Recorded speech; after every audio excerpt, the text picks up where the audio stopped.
What's going on, guys? I'm Mr. Golden Gamer, and I make gaming videos that nobody watches. The Modern Warfare 3 Season 1 roadmap came out yesterday, including updates for multiplayer, Warzone, and zombies, but in this video, I'm exclusively going to be taking a look at the multiplayer updates. I'll be making separate videos for the Warzone and zombies parts of this roadmap, so stay tuned for that. Subscribe to the channel if you haven't already. We just hit 500 subscribers, and we're on our way to 1,000, so if you could subscribe to the channel, I have tons of content planned for Season 1 and beyond, as well as other FPS gaming content. So if you're interested in that type of thing, be sure to subscribe to the channel. There will be 4 new maps here in Season 1. 3 of those will be brand new 6v6 maps, and 1 of them will be a 2v2 gunfight map. The first of the 6v6 maps coming at launch is called Meat. It says deploy to the west coast for some fast-paced butchery in a compact map centered around the East Bay Meat Slaughterhouse. Make use of the new tack stance ability to combine agility with accuracy while weaving through the small confines of the meat locker and processing center. For longer sightlines, stick to the outer loading dock and entrance. So this seems like the middle is going to be a little bit more close quarters and some longer sightlines around the edge. I think that this is going to be a map that people are going to enjoy just by the looks of it. The next 6v6 map coming at launch is called Grease. Test your mettle in a once idyllic coastal town where waters at the shore lap at the hull of a burning yacht, signaling disaster. Navigate the city center of this medium-sized map where narrow alleys cut between the lines of shops. Dive into the canal or the sea when you need to reposition and use the copious vantage points that are available to get above your enemies. So it's saying above your enemies. I think there's going to be some verticality here, as well as a lot of water. I'm wondering if this is going to be like that one water map that we got in Modern Warfare 2 in the DLC season. I don't know what it was called. I know I got it all the time, and you could swim underneath. It was Vondel Waterfront, I believe. So maybe something similar to that. The next 6v6 map we see is called Rio, and it is going to come in season, so will not be available at launch, but take in the vibrant colors of Rio de Janeiro as you battle across an upscale shopping center, face enemies in tight quarters throughout the mall, or move through the vibrant exterior streets to this small to medium-sized map. Look for vantage points in a covered walkway, over the garage, and on top of vehicles. Spacing is tight, so be ready to engage. So again, it seems that we're sticking to majority close quarters engagements with some, I guess, longer line of sights around the edges, and I tend to really enjoy maps like that, so hopefully this works out well. Then the 2v2 map is called Training Facility, and it will be at launch in Gunfight, and Gunfight's making a return. We'll get to that a little bit later. Challenge another duo within the remains of an old warehouse, now repurposed as a part of Coney Group's training facilities. Perch on the second level for a greater view of the area, or move through the interior spaces to ambush your enemies. The central shoot house offers plentiful climbing opportunities. Use your enhanced abilities to achieve the best angles for the weapons provided in the round. So, Gunfight map. I love Gunfight. Super happy to see that return. There will be 5 Gunfight maps at launch. Obviously, we just talked about Training Facility, the new map, as well as some carry forward maps from Modern Warfare 2, including Alley, Black Site, Exhibit, and Shipment. And let's get into the other game modes that will be coming here in Season 1. Another game mode coming at launch is All or Nothing. This is an interesting one where you kind of start with a knife and no ammo in your pistol, and you have to get scavenger packs after you kill them. This was in Modern Warfare 2 last year for a brief time, and it originated from the original Modern Warfare 3, so it's cool to see that back.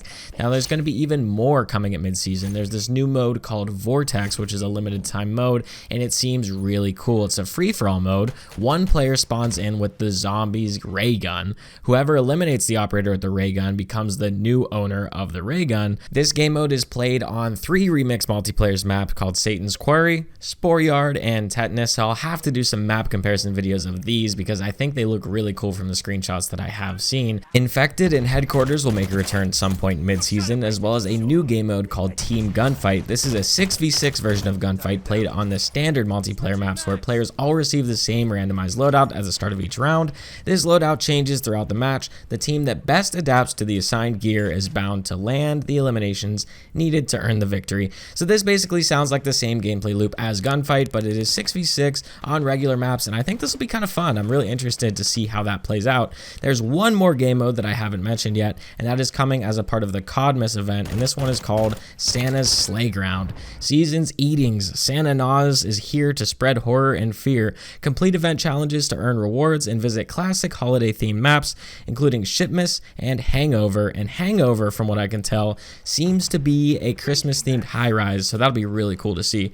Just try to not get bitten. Expect more information on this event and additional limited-time modes closer to mid-season, so this Codmas event should be big. I really hope they do it up as good as they did the Haunting event here at the end of Modern Warfare 2, but we'll have to wait and see. There will be 5 new weapons within Season 1. The first of these is a sniper rifle coming at launch, which you can unlock via the Battle Pass, called the XRK Stalker. For one-hit eliminations, look no further. The XRK Stalker sniper rifle deals massive damage and is highly customizable to support multiple playstyles. Enhance the weapon's velocity and stability in Strike from the Shadows, or improve its handling capabilities to become a quick-scoping menace. I think people are really going to like this one. I really hope that it performs well. The next one is a gun returning from Modern Warfare 2019 called the Ram 7. It's coming at launch as well and unlockable via the Battle Pass.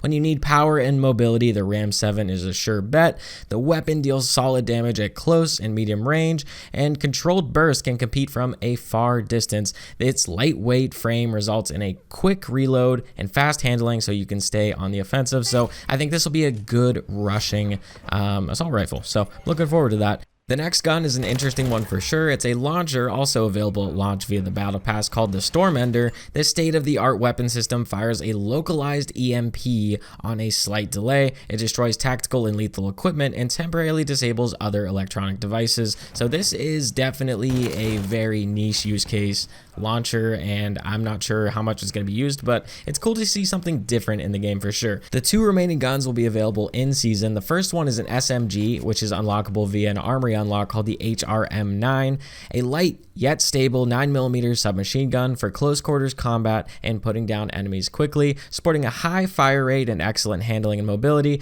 the HMR9 is a perfect fit for aggressive run-and-gun playstyles, so it'll be nice to see an SMG. Then there's an LMG coming called the TAC Evolver. I think that's how you pronounce that, and it just says it's coming in season. It doesn't really say how it's going to be unlocked, but it's an advanced multi-caliber LMG capable of firing 7.62 or 5.56 with minimal adjustments to the weapon, versatile and exceptionally lethal in the right hands. So LMG gang, I'm happy to see some more LMGs in the game. We just got that new TAC recently in the game, so it'll be cool to have another LMG after not having any LMGs added to Modern Warfare 2 last year, so that'll be really cool to see. So along with all these new weapons, we're going to get 9 new aftermarket parts, which is really cool to see. The first of these is called the Purifier, which is an underbarrel flamethrower, just like the Purifier from the Black Ops series. It's really cool to see this one make a return, and this one's going to be available via the Battle Pass. The next one is the double barrel kit for the AMR9, which creates 2 stacked barrels that fire simultaneously.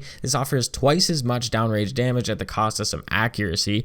Then there's the Bullseye, which is a low profile dot optic. Limited interference from framework, offers an exceptional clear sight picture. I'm really looking forward to this one. I feel like I'll use it all the time. Then there's the Beholder rifle kit, which is a long and heavy barrel that offers the best increase to range, improves recoil control and damage range, converting this handgun into a single shot rifle, essentially turning this thing into a marksman rifle. So those are the ones seen in the picture. There are some that are not pictured as well.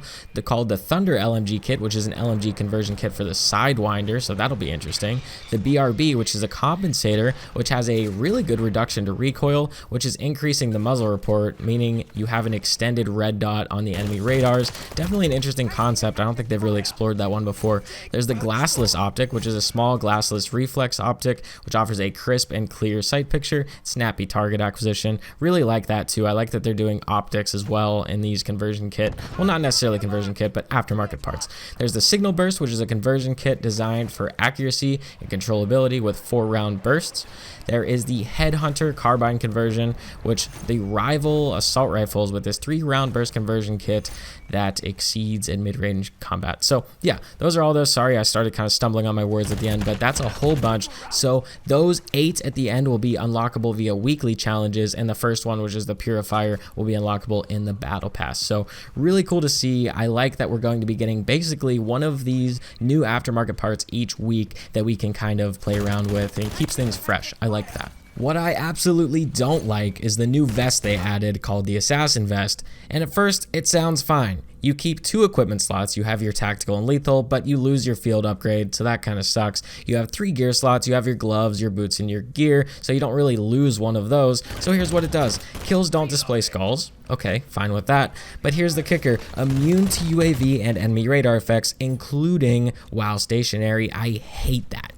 Ghost should only work while you are moving. Black Ops 2 solved this, they made it better, and since then, Infinity Ward and Sledgehammer have both kind of reverted these to have Ghost work all the time in some form, and I thought it was fine the way it was with the Ghost that is in the game as gear because it only works while moving. Well, now you have the option to remain stationary in a corner and still not show up on the minimap, and I hate that. But just like all the rest of the vest, duplicate effects do not stack, so if you equip Ghost as your gear, you gain the effects of Hijacked IFF Strobe, which is basically cold-blooded. So yeah, not a fan of this, but everything else I'm a fan of, including the new Killstreaks that they've added. So you unlock 2 new multiplayer Killstreaks available at the start of Season 1, and here's what they are. The first one is the Swarm at 15 kills or 1,875 points. It deploys a large number of mosquito drones to provide blanket coverage over the entire area. I love the Swarm from Black Ops 2, and it is so sick to see this make a return. It's been so long.